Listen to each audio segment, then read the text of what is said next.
आप सब? उम्मीद है कि सीटेट का प्रिपरेशन आप अच्छे से कर रहे होंगे। तो आज हम सीडीपी के 50 क्वेश्चनों का प्रैक्टिस करेंगे।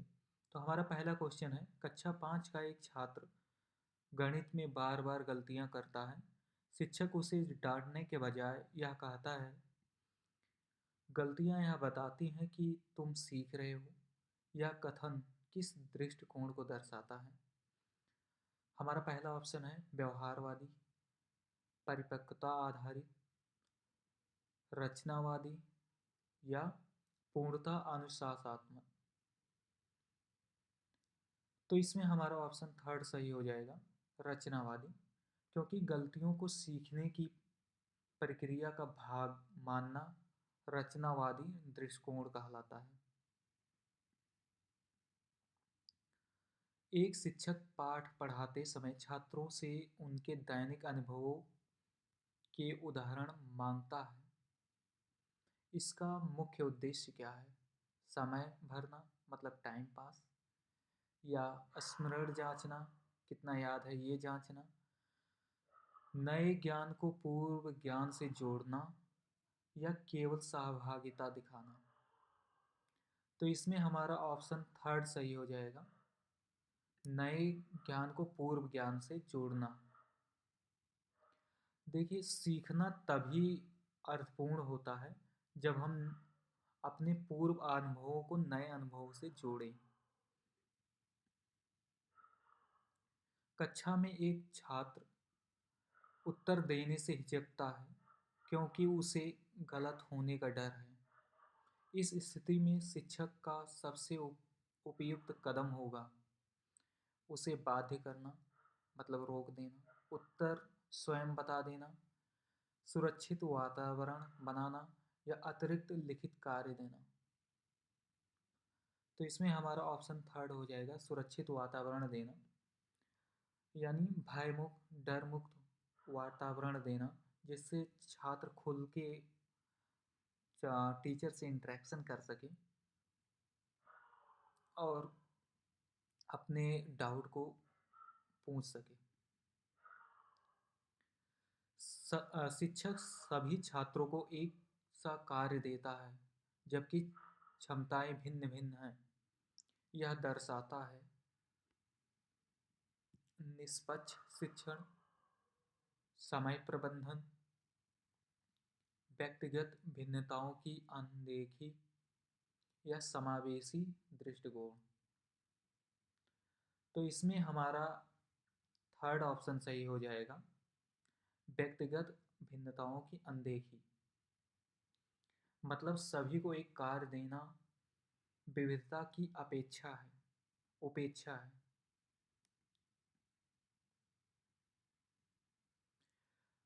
प्रयोग के बाद शिक्षक पूछता है, यदि परिस्थितियां बदल दी जाएं तो परिणाम कैसा बदलेगा?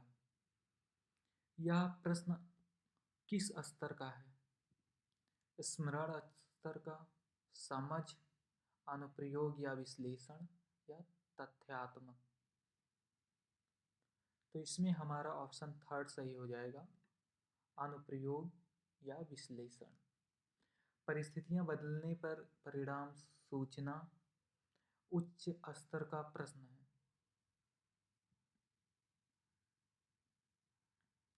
छात्र परीक्षा से पहले पढ़ता है और बाद में भूल जाता है। यह अधिगम है, अर्थपूर्ण, दीर्घकालिक, रटंत और सतही, या रचनात्मक?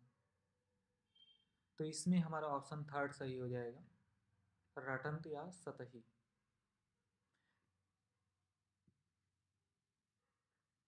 शिक्षक केवल पुरस्कार देकर पढ़ाता है। दीर्घकाल में इसका प्रभाव होगा आत्म प्रेरणा बढ़ाना या बढ़ना, गहरी समझ, बाह्य प्रेरणा पर निर्भरता, या आत्म नियमन? तो इसमें हमारा थर्ड ऑप्शन हो जाएगा, बाह्य प्रेरणा पर निर्भरता। बच्चे की इंटरनल जब तक क्या नाम है, इच्छा नहीं होगी तो वो अच्छे से सीखेगा नहीं। ये पुरस्कार देकर, गिफ्ट देकर किसी को बार बार, ये हमारी वाह प्रेरणा में आता है। समूह कार्य में एक छात्र नेतृत्व करता है और सामान्य विचार साझा करते हैं। यह दर्शाता है अंतःव्यक्तिक विधि, अंतर्वैयक्तिक विधि, तार्किक विधि या भाषाई विधि। तो इसमें हो जाएगा हमारा ऑप्शन सेकेंड, अंतर्वैयक्तिक विधि। इसमें एक दूसरे से मिलकर कार्य करते हैं, जैसे इंटरपर्सनल इंटेलिजेंस होता है, तो अंतर्वैयक्तिक बुद्धि होती है।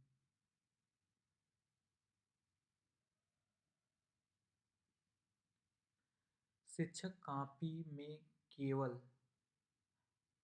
सही या गलत लगाता है, कोई टिप्पणी नहीं करता। यह फीडबैक है। प्रेरक, सुधारोन्मुख, सीमित और प्रभावी या गहन। तो इसमें हमारा ऑप्शन हो जाएगा सीमित या अप्रभावी।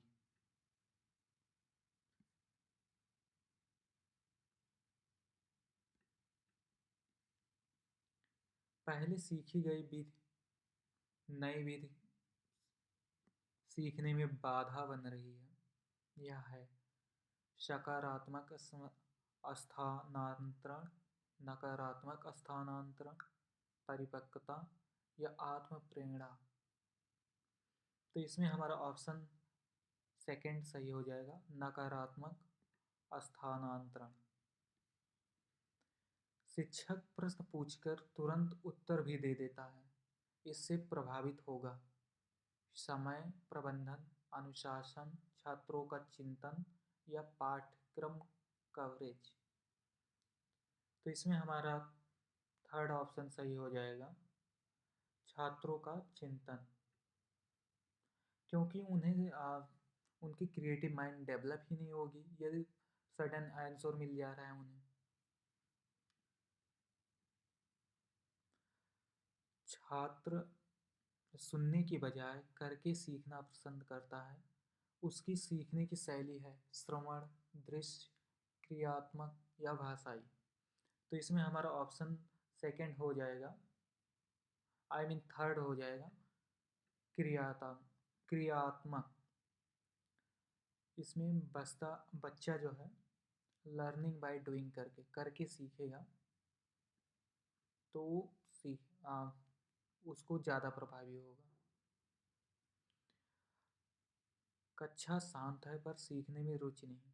यह दर्शाता है प्रभावी शिक्षण, अच्छा अनुशासन, सक्रिय सहभागिता का अभाव या सफल मूल्यांकन। तो इसमें हमारा ऑप्शन हो जाएगा सक्रिय सहभागिता का अभाव।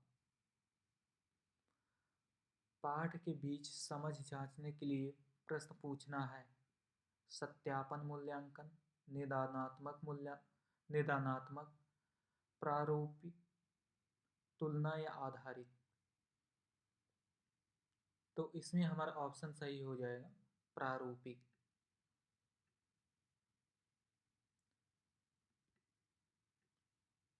क्योंकि बीच में समझ जांचना, जैसे फॉर्मुलेटिव असेसमेंट करना, ये बहुत ज़रूरी होता है।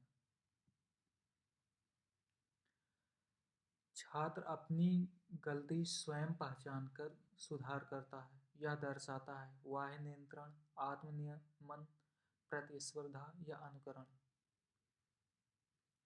तो ये हमारा सेकंड ऑप्शन सही हो जाएगा, आत्मनियमन। जब बच्चा खुद का सेल्फ रेगुलेशन करने लगता है, खुद का सुधार करने लगता है, तो ये आत्मनियमन कहलाता है।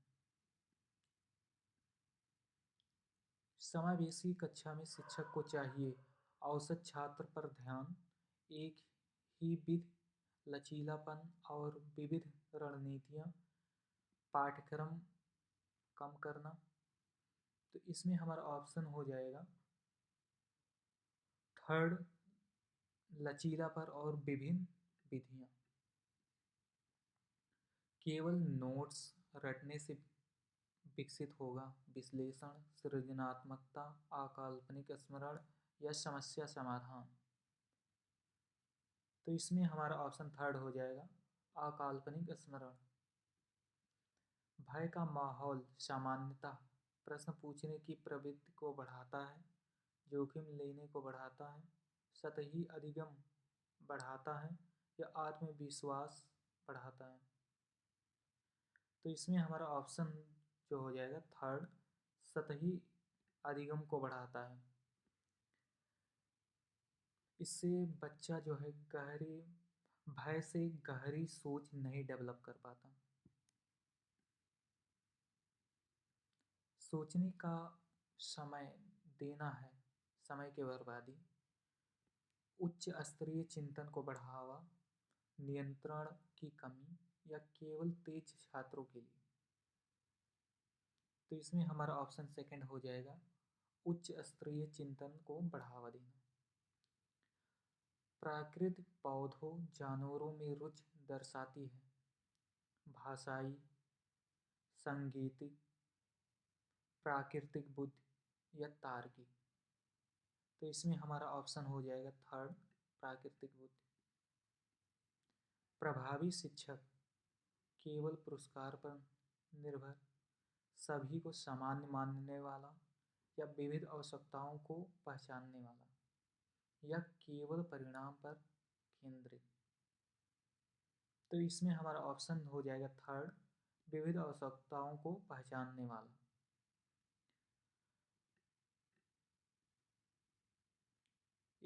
छात्र एक दूसरे को समझकर सीखते हैं, यह है प्रतिस्पर्धात्मक, व्यक्तिगत, सहयोगात्मक या रटंत। तो इसमें हमारा ऑप्शन थर्ड सही हो जाएगा, सहयोगात्मक। इसे हम कहते हैं जैसे पीयर लर्निंग, जब एक बच्चे एक दूसरे से किसी चीज़ को डिस्कशन करके सीखते हैं, एक दूसरे को सहयोग करके सीखते हैं, तो वो पीयर लर्निंग कहलाती है, सहयोगात्मक शिक्षण कहलाता है। अधिगम को अस्थायी बनाता है दंड, केवल अभ्यास, समझ या अनुप्रयोग, समय, सीमा। तो इसमें हमारा ऑप्शन थर्ड हो जाएगा, समझ और अनुप्रयोग। छात्र प्रश्न क्यों पूछना, ये मतलब छात्र ये सोच रहा है कि मैं प्रश्न क्यों पूछूं, तो भ्रम को पैदा करता है, स्मरण जांचता है, चिंतन को गहरा करता है या समय नष्ट करता है। तो इसमें हमारा ऑप्शन हो जाएगा चिंतन को गहरा करता है।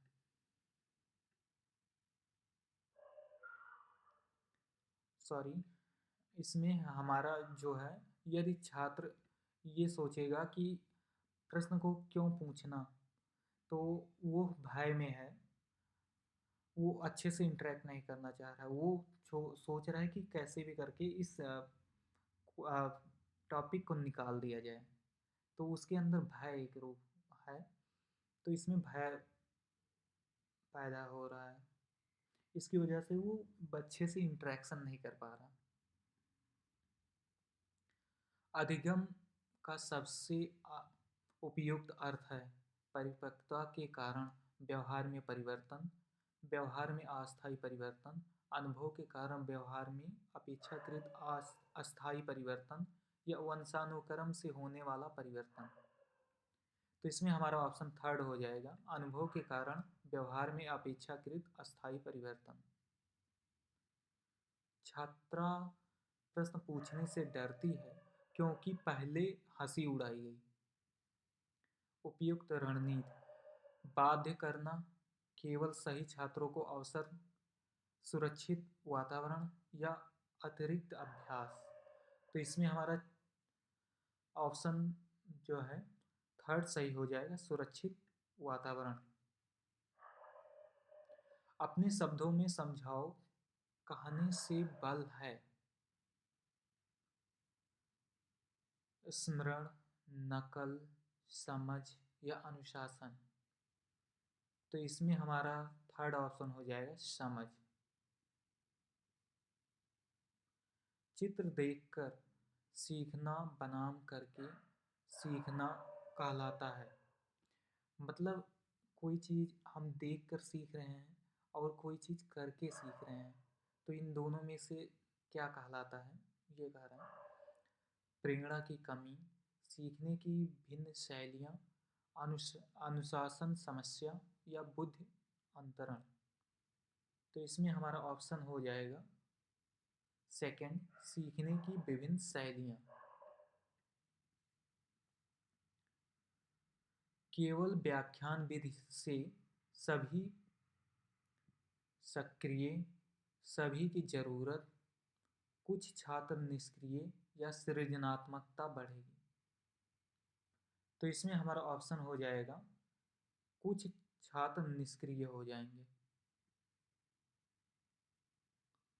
पाठ के बीच समझ जांच, यानी पाठ के बीच हम मूल्यांकन कर रहे हैं कि कितना हम प्रोग्रेस देख रहे हैं कि कितना हमारे पढ़ाने से इम्पैक्ट पड़ा बच्चों पर। तो अनिगम, अधिगम, अंतिम मूल्यांकन, निरंतर मूल्यांकन, तुलना या परीक्षाभ्यास। तो इसमें हमारा ऑप्शन सेकंड हो जाएगा निरंतर मूल्यांकन, यानी हमें निरंतर सतत मूल्यांकन करना चाहिए। अचानक समाधान मिलना, प्रयास त्रुटि, रटंत, अंतर्दृष्टि, अनुकरण। तो इसमें हमारा ऑप्शन हो जाएगा थर्ड, अंतर्दृष्टि, इनसाइट लर्निंग, यानी अचानक से हमें समाधान मिल जाना, अंतर्दृष्टि। समूह में भूमिकाएं देना उद्देश्य है, समय बचाना, प्रतिस्पर्धा, सहभागिता व उत्तरदायित्व, सरल सरल सरल मूल्यांकन। तो इसमें हमारा ऑप्शन थर्ड हो जाएगा सहभागिता या उत्तरदायित्व। केवल पुरस्कार पर कार्य करना दर्शाता है आंतरिक प्रेरणा, आत्मनियमन, बाह्य प्रेरणा, निर्भरता या गहरी समझ। तो इसमें हमारा ऑप्शन थर्ड हो जाएगा बाह्य निर्भरता। जीवन से जुड़े उदाहरण, रटंत बढ़ाते हैं, मतलब रटने को बढ़ाते हैं, भ्रम बढ़ाते हैं, अर्थपूर्ण अधिगम या समय नष्ट। तो हमारा ऑप्शन थर्ड सही हो जाएगा, अर्थपूर्ण अधिगम।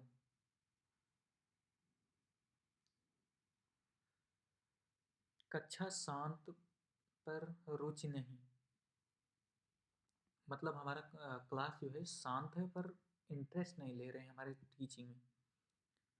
तो प्रभावी शिक्षण है, सर्वोत्तम अनुशासन है, सहभागिता की कमी है या सफल मूल्यांकन है। तो इसमें हमारा थर्ड ऑप्शन हो जाएगा सहभागिता की कमी है, मतलब टीचर और स्टूडेंट में इंटरेक्शन नहीं हो पा रहा है। अच्छा प्रयास कहना बढ़ावा देता है, भय, आत्मविश्वास, प्रतिस्पर्धा या निरंतरता, निर्भरता। तो इसमें हमारा ऑप्शन सेकंड हो जाएगा आत्मविश्वास। जब बच्चा कोई आंसर दे रहा है और थोड़ा बहुत मान लीजिए 95% किसी चीज़ को अच्छे से उसने डिफाइन किया, तो टीचर फीडबैक में कह रहा है अच्छा प्रयास, बहुत अच्छे से किए, अच्छे, गुड ट्राई। तो ये हमारा उसके आत्मविश्वास को बढ़ाएगा। गलती से स्वयं सीखना, बाह्य नियंत्रण, आत्मनियमन, अनुकरण या दंड या प्रभाव, मतलब दंड या प्रभाव। तो इसमें हमारा ऑप्शन हो जाएगा सेकंड, आत्मनियमन। गलती से स्वयं सीखना जो है आत्मनियमन होता है, यानी पॉजिटिव फीडबैक या मोटिवेशन को बढ़ावा देता है। दीर्घकालिक अधिगम के लिए रटन यानी रटना सही है, नोट्स बनाना सही है, समझ या अनुप्रयोग सही है या समय सीमा सही है। तो इसमें हमारा ऑप्शन हो जाएगा समझ या अनुप्रयोग। जब हम किसी चीज़ को समझ लेते हैं या प्रयोग कर लेते हैं तो वो हमारे लंबे समय तक चलता है। अधिगम को सबसे अधिक प्रभावित करने वाला कारक कौन सा है? आयु, प्रेरणा, शारीरिक वृद्धि या तो इसमें हमारा ऑप्शन सेकंड हो जाएगा, प्रेरणा, जो हमारे अधिगम को सबसे ज़्यादा प्रभावित करती है। जैसे किसी चीज़ को सीखने की हमारे अंदर यदि इच्छा होगी तो वो सबसे ज़्यादा प्रभावित करेगी। सहयोगात्मक वातावरण है, भय को बढ़ाता है, प्रश्न घटाता है, सहभागिता बढ़ाता है, केवल तेज छात्रों हेतु। तो इसमें हमारा ऑप्शन थर्ड हो जाएगा, सहभागिता को बढ़ाता है। इसमें टीचर और स्टूडेंट एक दूसरे से इंटरेक्शन ज़्यादा करते हैं। केवल तेज छात्रों पर ध्यान,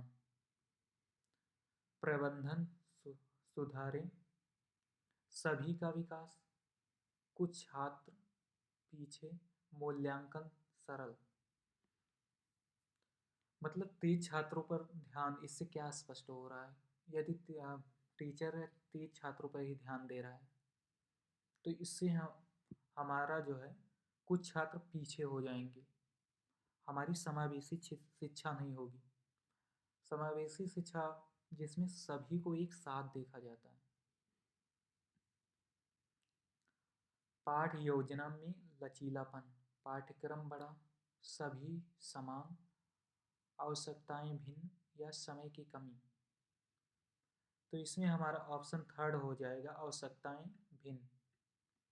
फ्लेक्सिबिलिटी जो है लर्नर या डाइवर्सिटी के लिए हमारी जो फ्लेक्सिबल होना चाहिए।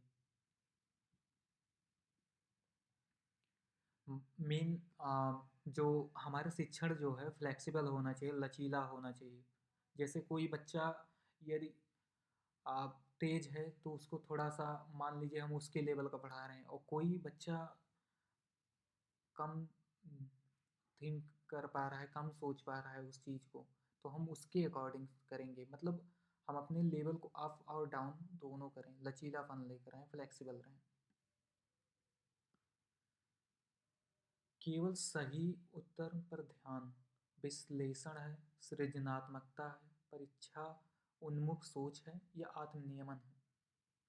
तो इसमें हमारा ऑप्शन थर्ड सही हो जाएगा, परीक्षा उन्मुख सोच। प्रोग्रेस की जगह केवल आंसर पर ध्यान देना, ये होती है। तो ये हमारी परीक्षा उन्मुख सोच होती है। त्वरित और स्पष्ट सुझाव, दंड, फीडबैक, मूल्यांकन या निर्देशन। तो ये हमारा ऑप्शन सेकंड हो जाएगा, फीडबैक। भावनात्मक सुरक्षा, नियम ना होना, दंड ना होना, बिना भय विचार व्यक्त करना या मित्रता। तो इसमें हमारा ऑप्शन थर्ड हो जाएगा, बिना भय विचार व्यक्त करना। समस्या समाधान शिक्षण है, निष्क्रियता, रटंत्र, सक्रिय चिंतन या निर्देशन पालन, यानी निर्देश पालन। तो इसमें हमारा ऑप्शन थर्ड हो जाएगा, सक्रिय चिंतन। समय मूल्यांकन, नियंत्रण छोड़ना, आत्म जागरूकता, समय नष्ट या प्रतिस्पर्धा। तो इसमें हमारा सेकंड ऑप्शन हो जाएगा, आत्म जागरूकता, यानी सेल्फ असेसमेंट से अवेयरनेस बढ़ती है हमारी। विविध गतिविधियां, समय भरने हेतु, समानता हेतु, विविध शैलियां संबोधित या मूल्यांकन कठिन। तो इसमें हमारा ऑप्शन थर्ड हो जाएगा, विभिन्न शैलियां संबोधित होनी चाहिए। जैसे मल्टीपल एक्टिविटी, एक्सक्लूसिव टीचिंग, ये दोनों इक्वल होनी चाहिए हमारी। केवल कहने पर सीखना, स्मरण की कमी, आत्म प्रेरणा की कमी, अनुशासन की कमी, समय प्रबंधन की कमी। तो इसमें हमारा ऑप्शन जो है सेकंड हो जाएगा, आत्म प्रेरणा की कमी। प्रभावी शिक्षक केवल पुस्तक पर निर्भर होता है, समान अपेक्षा, विभिन्न आवश्यकताओं की समझ या केवल परिणाम। तो इसमें हमारा ऑप्शन थर्ड हो जाएगा, विभिन्न आवश्यकताओं की समझ। तो आज के लिए इतना ही। Thank you for watching. और वीडियो अच्छी लगी हो तो लाइक, सब्सक्राइब और शेयर करना ना भूलें। Thank you.